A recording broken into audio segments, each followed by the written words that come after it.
देश में हाल ही में हुए लोकसभा चुनाव के दौरान विपक्ष के द्वारा जाति जनगणना की मांग बहुत तेज कर दी गई है। बता दें कि लोकसभा चुनाव में विपक्ष का मुद्दा जाति आधारित गणना था। विपक्ष ने पूरे देश में जाति जनगणना की मांग को लेकर बीजेपी के नाक में दम कर दिया था, जिसका परिणाम यह हुआ कि मोदी बैसाखी के सहारे आ गए। लगातार 2 बार देश की सत्ता में पूर्ण बहुमत के साथ आई, लेकिन 2024 में चुनाव में महज 240 सीटों पर ही सिमट गए। आपको बता दें कि संसद ने 127वां संशोधन विधेयक 2021 पारित किया था। यह विधेयक राज्यों एवं केंद्र शासित प्रदेशों को उनके अन्य पिछड़े वर्ग की सूची बनाने की शक्ति को पुनर्बहाल करता है।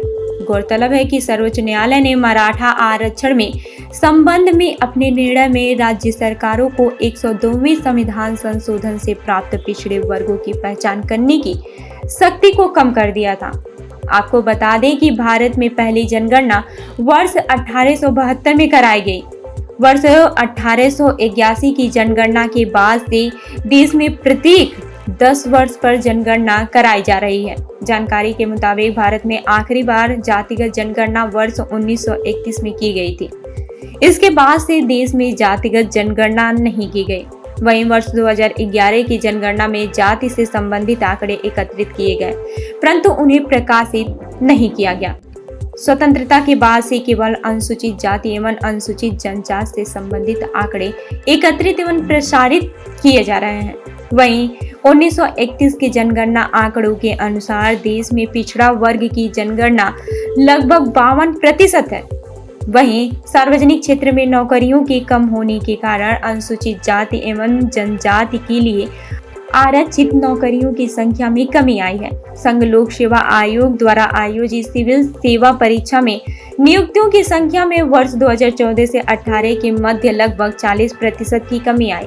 यह वर्ष 2014 में 1236 से घटकर वर्ष 2018 में 759 हो गई।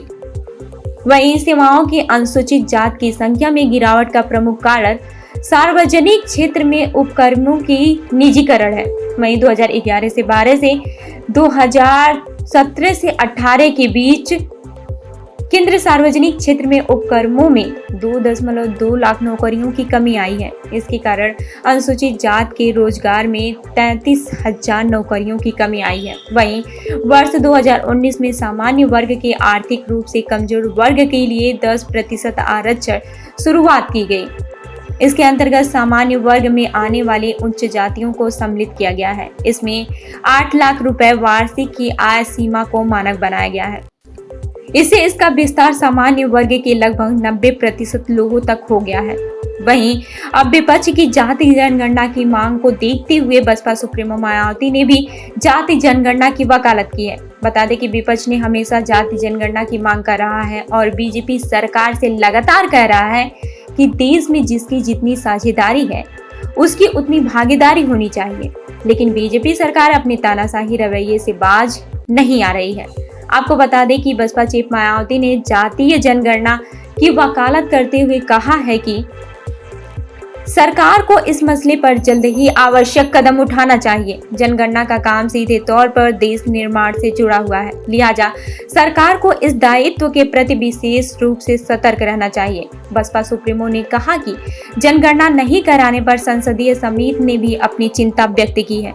देश व समाज के विकास को सही दिशा देने के लिए जातीय जनगणना के महत्व से इनकार नहीं किया जा सकता है। सरकार को जरूरी कदम शीघ्र ही उठाने चाहिए। बसपा संस्थापक काशीराम की 11वीं जयंती पर मायावती ने कहा कि पार्टी उनके सपनों को पूरा करने के लिए दिन रात जुटी हुई है। उत्तर प्रदेश की बड़ी आबादी ने देखा है कि कैसे आयरन लेडी के नेतृत्व में पार्टी शब्दों से ज्यादा काम को महत्व देती है। मायावती ने कहा कि देश और उत्तर प्रदेश में बहुजन समाज पार्टी की आबादी 80% से ज्यादा है और संवैधानिक और कानूनी तौर पर उनके हित एवं कल्याण की गारंटी सुनिश्चित करने के लिए बाबा साहब डॉक्टर भीमराव अंबेडकर ने संविधान में राष्ट्रीय जनगणना का प्रावधान किया, जिसका लंबित रहना सुशासन कतई नहीं है। वहीं खुद को आयरन लेडी बताते हुए बसपा चीफ ने कहा कि उत्तर प्रदेश की विशाल आबादी ने देखा है कि कैसे आयरन लेडी के नेतृत्व में बसपा बातों से ज्यादा काम करने में विश्वास करती है। इसने सत्ता में रहने के दौरान बहुजनों के सर्वांगीण विकास को सुनिश्चित किया, जबकि अन्य दलों द्वारा किए गए अधिकांश दावे निराधार और भ्रामक साबित हुए।